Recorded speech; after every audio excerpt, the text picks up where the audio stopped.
Okay, let's talk about the AI market frenzy. It feels like everyone is piling in, right? But here's the big question. Is this a real deal tech revolution or just a massive bubble that's about to burst?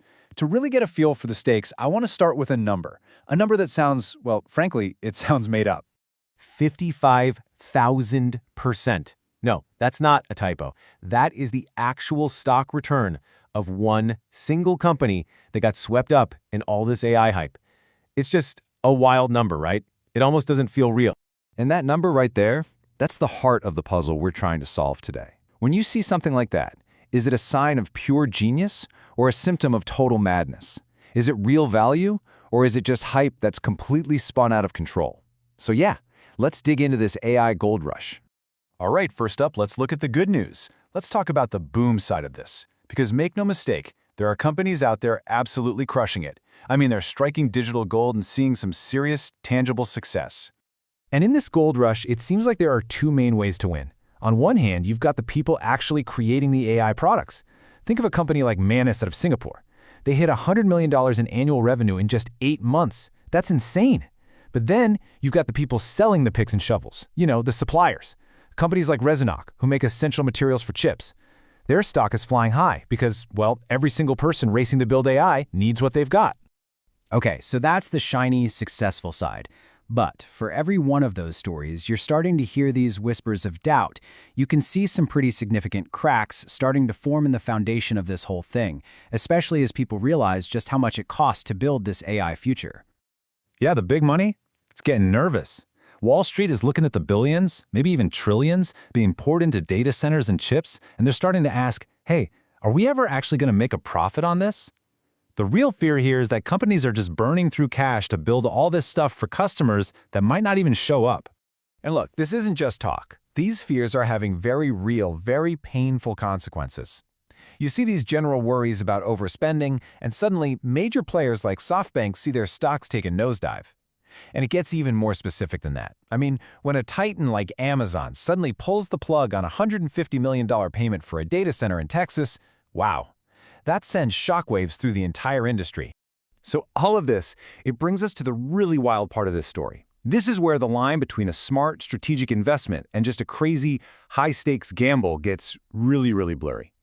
Welcome to the world of pure speculation. So, just so we're all on the same page, what exactly is a speculative bubble? Well, think of it this way. It's when the price of something, anything, just skyrockets way past what it's actually worth. It's not driven by value, it's driven by hype. It's driven by the belief that you can always sell it to someone else for more until, the music stops, and you can't. And if you want a perfect, real-world example of this cycle, just look at a firm like Tiger Global. Okay, so back during the pandemic, they threw billions at all these tech unicorns, and a lot of them just collapsed when that bubble burst. But now, check this out. That exact same fund that got hammered, it's suddenly up again. And it's not because those old companies made some miracle comeback. Nope, it's because it's being lifted by this new wave of AI hype. It's like watching one bubble pop just as another one starts to form. And that brings us back to that crazy number from the beginning, to the most extreme example of this I think anyone has ever seen. Bloomberg called this company's story a cautionary tale about speculative excess. And believe me, that is an understatement. I mean, just look at this. The gap between reality and hype it's just unbelievable. On one side, you've got the company's actual business. We're talking weak revenues. And on the other side, a stock price that went to the moon. Remember that 55,000% gain? This is it. This is the company. And the whole thing seems to be built on nothing more than the rumor that it's an AI company.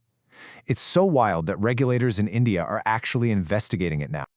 Okay, so let's take a breath. We've seen real, undeniable success. We've seen genuine fear from the biggest investors in the world. And we've seen outright madness. So what on earth do you do with all that? How are we supposed to make sense of this market? I think the best way to wrap your head around it is to realize the AI market isn't just one story. It's like it has 3 different faces, and they're all showing up at the exact same time. First, you've got the real value creation. These are the companies like Manus, with a hot product and actual growing revenue. Then, you have the high-stakes infrastructure plays. These are the massive, risky bets from giants like Amazon. And finally, you have the pure speculation, the total hype-driven stuff, like that RRP Semiconductor stock. And here's the crucial thing to understand. This is the main takeaway. These three things aren't separate. They're all connected, they're all feeding off each other. The crazy speculation over here creates a massive fear of missing out, which then pushes the big guys like Amazon to keep spending billions on infrastructure even when they're nervous. And the whole thing is only possible because there are real companies like Manos creating actual value at the bottom of it all. So you have the boom, the risk, and the bubble all tangled up together. And that's what makes this moment so exciting, but also so dangerous. And so that leaves us with the billion-dollar question, doesn't it? When all this frenzy eventually dies down, when the hype finally settles, who's going to be left holding the gold? And who's going to be left holding, well, a whole lot of nothing?